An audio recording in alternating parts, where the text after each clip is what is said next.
नमस्कार, सुबह के 10 बजने को है, वक्त हो चला है अपना बिहार का। मैं हूं शुभे मिश्रा आपके साथ। और राज्यसभा में पीएम मोदी ने कल 92 मिनट का भाषण दिया। मौका था राष्ट्रपति के अभिभाषण पर चर्चा पर जवाब का। प्रधानमंत्री ने इस दौरान कांग्रेस पर जमकर निशाना साधा। कांग्रेस और विपक्ष की परिवारवादी राजनीति को कटघरे में खड़ा किया। आज मजबूरन कांग्रेस को जय भीम बोलना पड़ रहा है, उनका मुंह सूख जाता है। और पीएम मोदी ने एक बार फिर कांग्रेस की नीति और नीयत पर सवाल खड़े किए हैं। गुरुवार को राज्यसभा में पीएम मोदी राष्ट्रपति के अभिभाषण पर चर्चा का जवाब दे रहे थे, जिसमें उन्होंने एक एक मुद्दे पर कांग्रेस और विपक्ष की राजनीति और उनकी मंशा पर सवाल उठाए, तथ्यों के साथ जवाब दिया। पीएम मोदी ने कहा कि शुरू से कांग्रेस के मॉडल में तुष्टीकरण शामिल रहा है। बाबा साहेब ने देश संविधान दिया और देश ने उन्हें इतना सम्मान दिया, लेकिन कांग्रेस को जय भीम बोलने में मुंह सूखने लगता है। देखिए कैसे प्रधानमंत्री ने कांग्रेस की बोलती बंद कर दी है। पहले के मॉडल में, खास करके कांग्रेस के कालखंड में, तुष्टीकरण, हर चीज में तुष्टीकरण, यही उनका एक प्रकार से औषधि बन गई थी उनकी राजनीति को करने की। इस देश के लोगों ने बाबा साहब की भावना का आदर किया, सर्व समाज ने आदर किया, और तब आज मजबूरन कांग्रेस को जय भीम बोलना पड़ रहा है, उनका मुंह सूख जाता है। आज जातिवाद का जहर फैलाने के लिए भरपूर प्रयास हो रहा है, लेकिन 3-3 दशक तक दोनों सदन के ओबीसी एमपीस और सभी दलों के ओबीसी एमपीस सरकारों से मांग करते रहे थे कि ओबीसी आयोग को संवैधानिक दर्जा दिया जाए। ठुकरा दिया गया। आदरणीय सभापति जी, ये मेरा सौभाग्य है कि हम सब ने मिलकर के 3-3 दशक से मेरे ओबीसी समाज ने जिस बात के लिए मांगे की, आशाएं रखी, जिसको निराश करके रखा गया था, हमने आकर के इस आयोग को संवैधानिक दर्जा दिया। और पीएम मोदी ने राष्ट्रपति के अभिभाषण पर चर्चा का जवाब दिया। राज्यसभा में पीएम मोदी का कांग्रेस और राहुल गांधी पर प्रहार देखा गया। ओबीसी से लेकर आरक्षण तक पर कांग्रेस को उन्होंने जमकर घेरा है। समाज में जातिवाद का जहर फैलाने का प्रयास किया जा रहा है, ये कहना है प्रधानमंत्री नरेंद्र मोदी का। ओबीसी के लिए असली काम हमने किया, पीएम ने इसका भी जिक्र किया। 3 दशक से ओबीसी सांसद पिछड़ा आयोग को दर्जा देने की मांग कर रहे थे, लेकिन कांग्रेस की राजनीति को ये सूट नहीं करता था। पिछड़ा वर्ग आयोग को संवैधानिक दर्जा हमने दिया। मोदी सरकार में पिछड़ा वर्ग के लोगों के लिए सबसे ज्यादा काम किया गया है। हमारी सरकार ने SC/ST एक्ट को काफी मजबूत बनाया। कांग्रेस के काम करने के तरीकों पर पीएम का जोरदार कटाक्ष देखा गया। कांग्रेस के मॉडल में सबसे आगे फैमिली फर्स्ट है। प्रधानमंत्री ने इसका एक बार फिर जिक्र किया। संतुष्टिकरण पर भरोसा मोदी सरकार का मॉडल है। हमारे गवर्नेंस का आधार सबका साथ, सबका विकास है। और देखिए, पीएम मोदी ने राज्यसभा में राष्ट्रपति के अभिभाषण पर धन्यवाद प्रस्ताव पर चर्चा का जवाब दिया। इस दौरान पीएम मोदी ने कांग्रेस पर जमकर निशाना साधा है। पीएम मोदी ने कहा कि कांग्रेस का फैमिली फर्स्ट मॉडल देश के विकास में बाधा है। सबका साथ, सबका विकास कांग्रेस के रोडमैप में तो है ही नहीं। पीएम मोदी के बयान पर अब खूब सियासत हो रही है कि कांग्रेस और उनकी सहयोगी पार्टी राजद परिवारवाद से बाहर नहीं निकल पाई, परिवारवाद से बाहर निकल भी नहीं सकती, क्योंकि राजनीति में उनके लिए परिवारवाद सर्वोपरि है। इन दलों के लिए परिवार ही प्रधान है, जबकि भाजपा का स्पष्ट स्लोगन है सबका साथ और सबका विश्वास। प्रधानमंत्री जी जितना वक्त कांग्रेस के नेताओं को कोसने में, बापू, अंबेडकर और नेहरू, पटेल को अपमानित करने में बिताते हैं, नाम बदलने में बिताते हैं, अगर उसका 2% भी समय प्रधानमंत्री के दायित्वों के निर्वहन और काम में बिताते तो आज सैकड़ों भारतवासियों को जो अमेरिका से हाथ में हथकड़ी और कमर में जंजीर लगा के भेजा गया है, नहीं भेजा जाता। मूल सवालों से ध्यान भटकाने के लिए प्रधानमंत्री इधर उधर की बात सदन में करके समय जाया करने का काम किया। उन्होंने बेरोजगारी पर एक शब्द नहीं कही 90 मिनट के भाषण में, महंगाई पर एक शब्द नहीं बोले, सिर्फ और सिर्फ परिवारवाद और इधर उधर की बात की। देश में कांग्रेस पार्टी हो या बिहार में राष्ट्रीय जनता दल, इन लोगों के राजनीति का मुख्य उद्देश्य परिवार का विकास, सबसे पहले परिवार। देश का विकास इन लोगों का कोई नजरिया नहीं है, राज्य के विकास इन लोग। और प्रधानमंत्री ने अपने संबोधन में शायराना अंदाज भी दिखाया और महाकवि गोपाल दास नीरज और पूर्व प्रधानमंत्री अटल बिहारी वाजपेयी की कविता की पंक्ति भी सुनाई। उदास न हो, नीरज जी ने अपनी कविता में कहा था, मेरे देश उदास न हो, फिर दीप जलेगा, तिमिर ढलेगा। और हमारा सद्भाग्य देखिए, हमारे प्रेरणा पुरुष अटल बिहारी वाजपेयी जी ने भी 40 साल पहले कहा था, सूरज निकलेगा, अंधेरा छटेगा, कमल खिलेगा।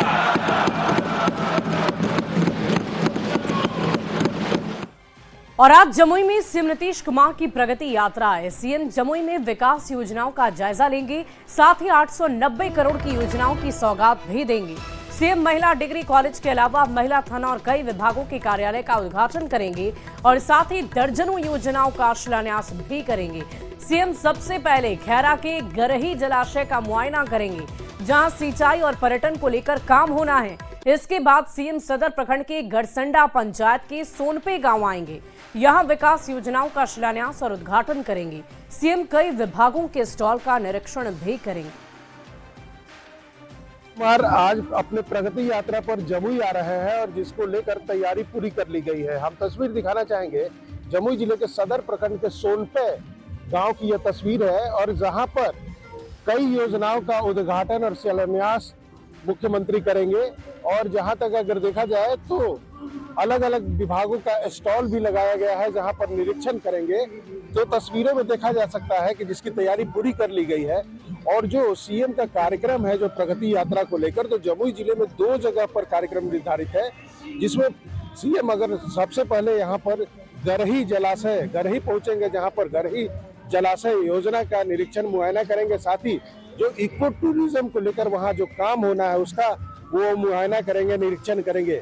वहाँ से सीधे हेलीकॉप्टर के द्वारा यहाँ पर पहुँचेंगे सोनपे में, सदर प्रखंड के सोनपे गांव में, जहाँ पर उद्घाटन शिलान्यास का कार्यक्रम होना है। और साथ ही जो महिला महाविद्यालय हो या फिर महिला थाना है उसका उद्घाटन करेंगे, कई और योजनाएं हो उसका उद्घाटन करेंगे, शिलान्यास करेंगे। और जो जानकारी मिली है, कुल लगभग 890 करोड़ की सौगात मिलने वाली है जमुई को। और जहां यहाँ पर उद्घाटन शिलान्यास करने के बाद मुख्यमंत्री जो खेल का मैदान बना है उसका मुआयना करेंगे, जो जल जीवन जल हरियाली को लेकर जो तैयारी की गई है उसका निरीक्षण करेंगे और उसके बाद समीक्षा बैठक करेंगे समरणालय में। और कह सकते हैं कि बहुत बड़ा आज जमुई जिले के लिए दिन माना जा रहा है, क्योंकि 890 करोड़ रुपए की सौगात मुख्यमंत्री देने वाले हैं उद्घाटन और शिलान्यास के माध्यम से। तो जिसकी तैयारी पूरी कर ली गई है, जिसकी तस्वीर हम दिखा रहे हैं। मुख्यमंत्री यहाँ पर जो जानकारी मिली है, गरही में लगभग 11:05 में लैंड करने वाले हेलीकॉप्टर से। वहां पर मुआयना करने के बाद हेलीकॉप्टर से ही जो मुख्य कार्यक्रम स्थल है जो सोनपे में है, यहाँ पर आने वाले हैं, जिसकी तैयारी पूरी कर ली गई है। केसी कुंदन, न्यूज़ 18 जमुई। वहीं पूर्व एमएलसी कामेश्वर चौपाल का निधन। राम जन्मभूमि ट्रस्ट के ट्रस्टी भी थे। दिल्ली के गंगाराम अस्पताल में उनका निधन हो गया है। कई दिनों से बीमार चल रहे थे कामेश्वर चौपाल ने ही राम मंदिर निर्माण के लिए पहली ईंट रखी थी और संघ ने इन्हें प्रथम कार सेवक का दर्जा भी दिया था। तो नहीं रहे कामेश्वर चौपाल। इस वक्त की बड़ी खबर आपको बता रहे हैं, जहां अयोध्या राम मंदिर के वो पहले ट्रस्टी बनाए गए थे। 1989 को राम मंदिर निर्माण के लिए पहली ईंट इन्होंने ही रखी थी। उस वक्त वे विश्व हिंदू परिषद के सह संगठन मंत्री भी थे। तो दिल्ली के गंगाराम अस्पताल में उन्होंने अंतिम सांस ली है। कामेश्वर चौपाल ने रोटी के साथ राम का नारा दिया था।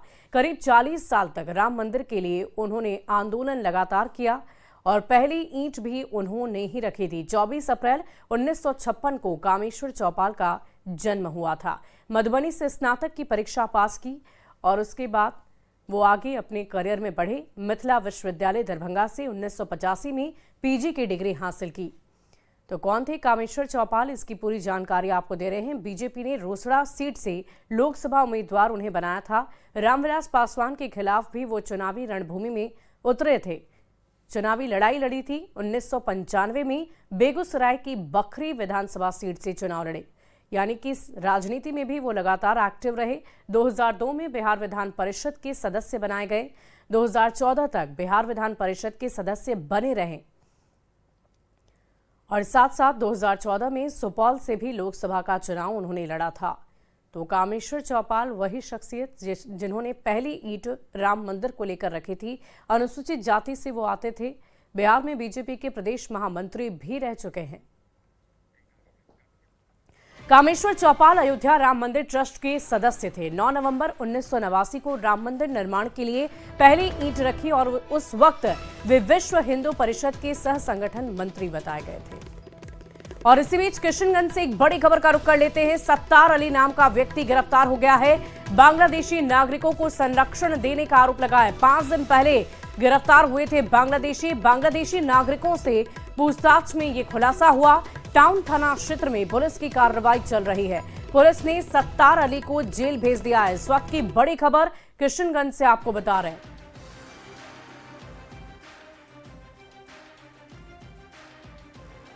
तो किशनगंज से ये बड़ी खबर आपको बता रहे हैं, जहां 5 दिन पहले गिरफ्तार हुए थे बांग्लादेशी नागरिकों को संरक्षण देने का इस व्यक्ति पर आरोप है, जिसका नाम सत्तार अली बताया जा रहा है। उसकी भी गिरफ्तारी कर ली गई है।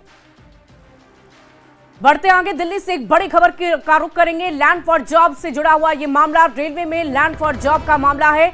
राउस रेवेन्यू कोर्ट में आज सुनवाई। रेलवे के 30 स्टाफ पर भी केस चलेगा।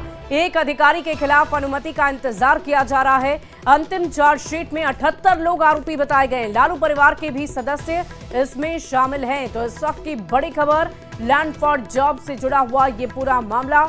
78 लोग आरोपी, जिनमें लालू परिवार भी शामिल है, उनके सदस्य भी शामिल हैं। एक अधिकारी के खिलाफ अनुमति का फिलहाल इंतजार किया जा रहा है। रेलवे के 30 स्टाफ पर भी इस पूरे मामले में केस चलेगा। तो रेलवे में लैंड फॉर जॉब से जुड़ा हुआ ये मामला राउस रेवेन्यू कोर्ट में आज सुनवाई है और इस सुनवाई के दरमियान क्या कुछ होगा, इसके लिए इंतजार करना होगा। अगर लालू परिवार के सदस्यों की बात करें तो खुद लालू प्रसाद यादव, तेजस्वी यादव, साथ ही साथ मीसा भारती इस पूरे मामले में आरोपी बनाए गए हैं।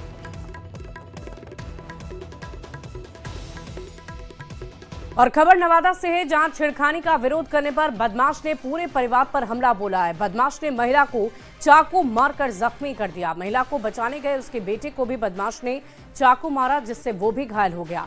घटना नेमदारगंज के बालमपुर गांव की है। आरोपी ने पीड़ित महिला की बेटी के भी हाथ तोड़ दिए हैं। छेड़खानी और हमले का आरोप गांव के ही बबलू यादव पर लगा है। पीड़ित परिवार के अनुसार आरोपी नशे में धुत था और अचानक छेड़खानी करने लगा था। खबर मुजफ्फरपुर से, जहां किराए के मकान में एक किशोर का संदिग्ध परिस्थिति में शव मिला है। किशोर वैभव का शव उसके कमरे में ही पड़ा हुआ मिला। घटना बीबीगंज मोहल्ले की है। गुरुवार की देर शाम घर में कोई मौजूद नहीं था। किशोर की मौत की खबर के बाद परिजन वहां पर पहुंचे, जिसके बाद पुलिस को घटना की जानकारी दी गई। एफएसएल की टीम वहां पर पहुंची और इस पूरे मामले की जांच पड़ताल की जा रही है। 16 साल का वैभव अखाड़ा घाट का शेखपुर ढाव का रहने वाला था। अपनी मां और नाना नानी के साथ किराए के घर में रहता था। वो हमारी बेटी फ़ोन कर करके भेजी है जो थोड़ा छत पर से चाहे कोई अथी में से देखो जो क्या बात है। तो वो लड़का शायद वही अथी में से देखा है तो देखा है जो नैना बात है जो लटका हुआ है। यहाँ से कि कोई सूचना नहीं परिवार से दिया गया है, तो अब हम आके देखें तो बच्चा का डेड बॉडी पड़ा हुआ था। क्या लगा देख? हत्या की आशंका लग रही है। टीवीगंज में वैभव कुमार, पिता का नाम नवीन सिंह, का सब मिला हुआ उसके किराए वाले रूम से। उसके बाद एफएसएल टीम को बुलाया गया है और सबको पोस्टमार्टम के लिए भेजा जा रहा है। जांच रिपोर्ट आने के बाद कुछ बताया जा सकता है क्या हुआ है। पटना से बड़ी खबर का रुख करते हैं। दानापुर अनुमंडल के रूपसपुर से पदस्थापित 2 दारोगा को निगरानी विभाग की टीम ने 50,000 रुपए घूस लेते रंगे हाथ गिरफ्तार कर लिया है। दोनों की गिरफ्तारी जयप्रकाश भवन पुनाई चक सड़क के किनारे एक मामले में रिश्वत लेने को लेकर हुई है। जानकारी के अनुसार निगरानी विभाग की टीम को एसआई फिरदौस आलम और एसआई रंजीत कुमार की शिकायत मिली थी और तब से निगरानी की टीम दोनों दारोगा की गतिविधियों पर नजर बनाए हुई थी और इसी बीच पुनाई चक के पास दोनों को 50,000 रुपए घूस लेते हुए रंगे हाथ गिरफ्तार कर लिया गया है। तो इस वक्त की बड़ी खबर आपको पटना से बता रहे हैं, जहां 2 एसआई के ऊपर कार्रवाई की गई है। एक केस को लेकर ये दोनों घूस ले रहे थे। 50,000 रुपए घूस लेते रंगे हाथ गिरफ्तार हुए हैं। पुनाई चक से ये 2 दारोगा गिरफ्तार हुए हैं, जिनकी तस्वीरें आप टीवी स्क्रीन पर देख पा रहे हैं। 50,000 रुपए घूस लेते हुए ये गिरफ्तार हुए। एसआई फिरदौस आलम और एसआई रंजीत कुमार इनका नाम बताया जा रहा है। आपको बता दें कि पहले ही इनके बारे में पुलिस को सूचना मिली थी, जिसके आधार पर लगातार इनके ऊपर नजर रखी जा रही थी। पुलिस विभाग की तरफ से पुलिस की टीम लगातार इन पर नजर बनाई हुई थी और एसआई फिरदौस आलम और एसआई रंजीत कुमार की शिकायत मिलने के बाद से लगातार दोनों दारोगा की गतिविधियों पर नजर बनाकर पुलिस ने रखा हुआ था, जिसके बाद कार्रवाई की गई। और इस पूरी खबर के अधिक जानकारी के साथ न्यूज़ 18 संवाददाता दानापुर से हमारे साथ अमरजीत शर्मा फोन लाइन पर है। अमरजीत, क्या कुछ जानकारी है, क्या है ये पूरा मामला? रूपसपुर थाना अंतर्गत एक मामला था जिसमें जो है ये फिरदौस और उसके बाद रंजीत दोनों मिल करके उस केस करने वाले व्यक्ति के साथ सौदा किया और उस मामले में जो है पुनाई चक जो है बुलाया गया इनको, जो पैसा देने वाले थे वहां बुला करके पहले ही एक दिन पहले ही दर्ज किया गया था निगरानी विभाग में ये मामला पैसा मांगने का।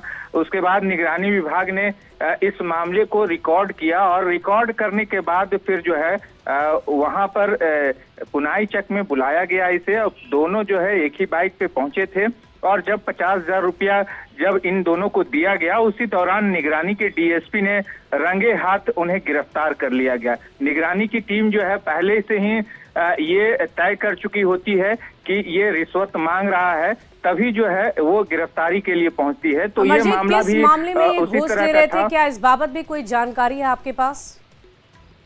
जी देखिए, अभी तक तो निगरानी विभाग ने किस केस में जो है ये गिरफ्तारी किया है, किस मामले में जो है ये घूस लिया जा रहा था, ये अभी तक खुलासा नहीं किया है। उसमें जांच किया जा रहा है। चलिए, बहुत बहुत शुक्रिया अमरजीत हमारे साथ जुड़ने के लिए, तमाम जानकारी के लिए। और बढ़ते आगे, औरंगाबाद से बड़ी खबर आ रही है। नक्सलियों के खिलाफ अभियान, मदनपुर के पचरुखिया जंगल में तलाशी चल रही है। एक प्रेशर आईडी बम बरामद हुआ है। सुरक्षा बलों ने बम को डिफ्यूज कर दिया है। नक्सलियों के निशाने पर ये सुरक्षा बल थे। इस वक्त की बड़ी खबर औरंगाबाद से आपको बता रहे हैं, जहां नक्सलियों के खिलाफ ये अभियान चलाया गया।